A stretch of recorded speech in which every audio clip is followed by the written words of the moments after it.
Hello viewers, let's write your window on external hard drive before any installation or repairing, and it is the best option in case of accidental crash of window. So first come, type in search control panel, and when it appears, so click it.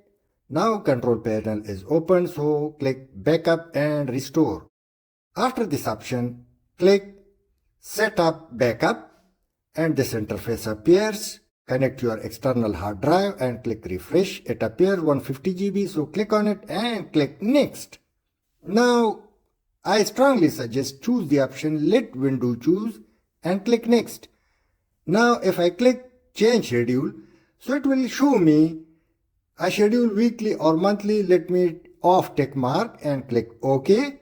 Now click save setting and run backup. Now it seems that window is not creating copy on external hard drive due to its large amount of data already in the hard drive. So let me click options and two options appear, change the backup location or try again. Let me click try again, but it's not working, so let me disconnect my hard drive and let's connect another external hard drive and click select another backup to restore file from. Now it appears, so click it so it may go display above and you can see 31 GB of external hard drive has been connected, but it was formatted before or clear from all type of data. So click on external hard drive and click next. Now let's see the process. And let's go with the first recommended options. Click next and now click save setting and run backup and the process has begun. Now window is copying to 31 GB external hard drive, and in case if I click view details, so I can see the process of copying windows. It's done, so let's close it and check it. Open my computer and then click on external drive and you can see the window files inside. Thanks for watching.